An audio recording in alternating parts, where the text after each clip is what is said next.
Созопол е малък град, който привлича с красотата на живописните си залези, уюта на малките улички и спокойния плясък на вълните на Черно море, което огражда сушата от три страни.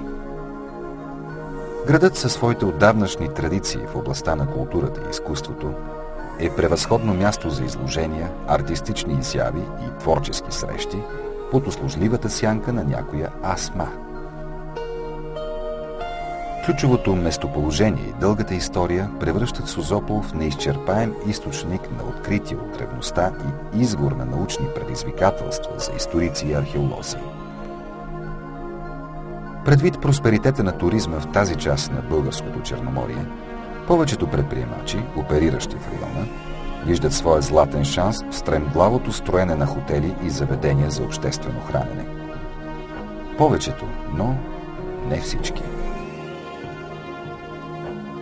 През 1994 година един софийски строителен предприемач, отдавна влюбен в Созопол, решава да установи живота си в старата част на крайбрежното градче. С тази цел той закупува полурухнала къща на южния бряг, която да възстанови и пригоди за обитаване. Още при първите копки в двора обаче, наетите за целта работници попадат на руини от сгради, принадлежащи на няколко различни епохи. Днес собственикът вече знае, че подобно явление е съвсем обичайно за град с многовековна и пребогата история, като тази на Созопол. Основан през 610 година преди новата ера от милетските гърци като елинска колония, Созопол се явява най-старият град по българските земи. Първоначалното име на града, Аполония Понтика, е дадено в чест на Аполон, древногръцки бог с множество функции, като конкретно в древна Аполония той е бил най-почитан като лечител. В съвремието старото име на града се свързва с ежегодно провеждания в него фестивал на изкуствата. През 72 година преди новата ера градът е завладян от римляните, които разрушават и опожаряват града заедно с неговата внушителна крепостна стена. Въпреки нашествието, ритъмът на живот в селището се запазва. Аполонийци бързо възстановяват жилищата си, храмовете и градската инфраструктура. През IV век от новата ера, след приемането на християнството за официална религия в Римската империя, градът отново е в подем, вече известен с името Сиозополис, в превод град на спасението. Негов символ е корабната котва. През 812 година от новата ера, когато войските на българския хан Крум превземат града при поредната българо-византийска война, Созопол е включен в пределите на мощната тогава българска държава. В наши дни на територията на Созопол могат да се видят множество добре съхранени старинни къщи от 18-19 век, църкви, параклиси и редица други културни паметници. Те определят неповторимия архитектурен облик на Созопол, който съхранява традициите на миналото и отстоява името си на културен, туристически и рибарски център. Основания като тези подтикват собственика на новозакупения имот да го предостави за задълбочени археологически проучвания. Архитектурните разкопки, които следват, продължават дълго над предварително очаквания период. За щастие, изгубеното време и усилия са възнаградени. Под основите на къщата и в прилежащия й двор са открити уникални паметници на културата, някои от които датират от векове преди началото на нашата ера. Обектите, част от крепостна стена, античен кладенец, зърнохранилище и антични предмети, предизвикват както интереса, така и признанието на учените. Поради кръстопътното си положение, парчето земя между Европа и Азия, България винаги е била в обхвата на големите цивилизации, създали съвременната европейска цивилизация. Гръцката, римската, византийската, тракийската, българската. Те са оставили стотици хиляди паметници в българските земи и вече се видя, че държавата не е в състояние да се грижи едновременно за всички тези десетки хиляди, а може би и стотици хиляди паметници. Опазването им може да стане само с съчетаването на частни усилия с държавната намеса. И най-добре е да има синхрон в действията. Примеря с собственика на тази къща по южната алея на Созополския брег. Спокойно мога да го твърдя, поради позицията, която заимам в системата за опазване на паметниците на културата. Първия окуражаващ, много окуражаващ пример, как съчетавайки държавни и частни усилия, може да се постигне много в опазването на паметниците на културата в българските земи. В подобни случаи разкопките са последвани от консервация и адаптация на руините към новата сграда. Процес отнемащ 4, 5 или повече години. Впоследствие по правило собствениците влизат в обитаване на имота, ограждат го като частно владение и заживяват с особеното чувство за притежание на лично съкровище. Еуфорията покрай откритията отминава бързо и битието тръгва по-старому. Явлението съвсем не е непознато. Отново, не и в този случай. Първоначалната цел на собственика, построяването на спокоен, уютен дом, бива заменена от далеч по-мащабна. На мястото да бъде изграден музеен комплекс, който да се превърне в обществено достояние и поредната гордост на созополчани. Главен виновник за съществуването на този проект, както и негов инициатор, е Фондация Созопол, организация създадена през 2002 година, чиято основна дейност е насочена към съхраняване и реставрация на паметници на културата и развитие на културния туризъм в България. Към настоящия момент фондацията работи по осъществяването на редица проекти, като най-амбициозните сред тях са реставрацията и експонирането на древния вход на старинния Созопол и създаване на Международен културен център, многогодишен проект, в който се предвижда участието на партньори от страните членки на Европейския съюз, както и проекта за възстановяване на древния манастир Свети Иван пред Теча, чието останки могат да се видят на едноименния остров в близост до град Созопол.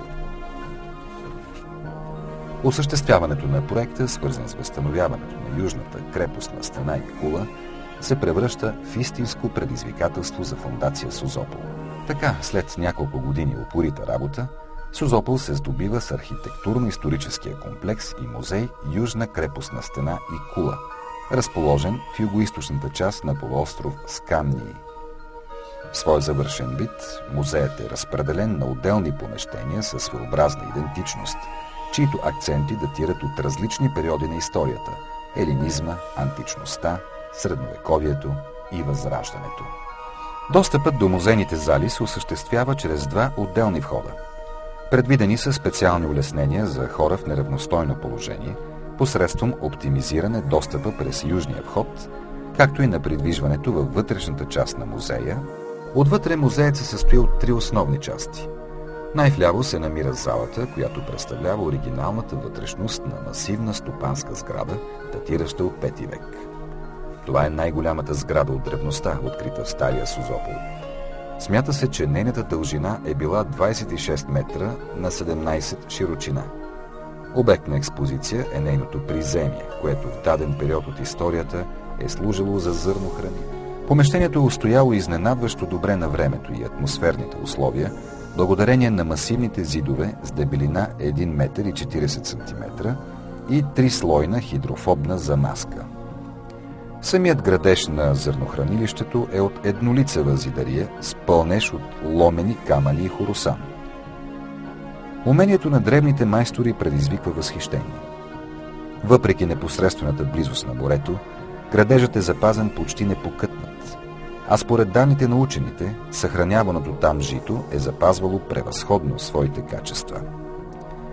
Според специалистите, сградата е едно от доказателствата, че Созопол е бил главното пристанище на Черно море за износ на зърно. Предполага се, че в горната част на сградата, която за съжаление не е съхранена, е представлявала казармено помещение, където са живели войните, охраняващи стражевите кули по протежение на цялата южна крепостна стена. Срещуположно на стопанската сграда може да се различи ясно фрагмент от стената. На територията на музея се намира най-добре запазеният участък от това мащабно творение. Южната крепостна стена е опасвала целия град през 4 век и притежава своя уникална история.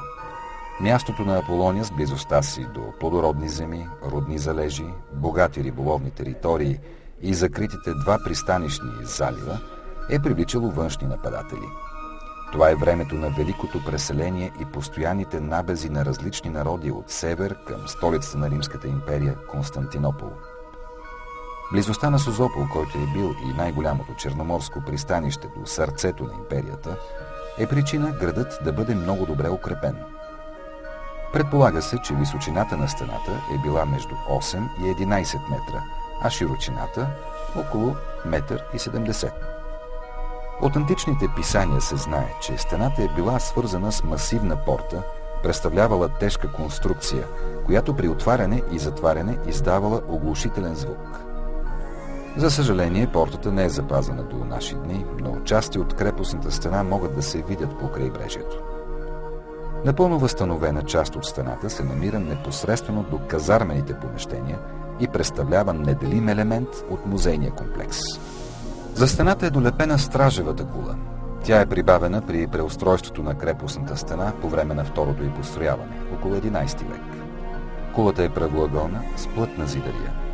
Според специалистите, достъпът до нея е бил осъществяван посредством каменна стълба и вътрешна платформа, долепена до вътрешната част на стената. Завършвала е с дървена надстройка и бойници, от които се е реализирала защитата на този стратегически участък от крепостта. На юг са открити запазени основи от друга кула, а по протежението на цялата югоизточна зона на крепостната стена са били изградени общо 8 подобни кули, останки от които могат да се видят по скалистия морски бряг. Тайни входове, потерни, отвеждат туристите към едно от чудесата на древната архитектура на Созопол – цялостно експонирания античен кладенец от още по-ранен период, 4-2 век преди новата ера. Кладенецът е едно от най-добре съхранените съоръжения от тази епоха. Кладенецът е бил оформен с 4 колони и покрив с богата декоративна украса. По чуда предизвиква фактът, че при последните направени разкопки, след като са изминали около 24 века от построяването на кладенеца, от дъното му отново бликва сладка вода. Находките, открити в него, монети, рисувани съдове, теракоти и други специфични за времето си предмети, предполагат, че кладенецът е изпълнявал функцията на нимфеум, място, където се принасят дарове на божествата, свързани с култа към трите нимфи в периода 4-2 век преди Христа. Сред античните предмети, изложени в комплекса, са и оригинални части от водопроводна инсталация, за която съществуват доказателства, че е една от най-старите на континента Европа.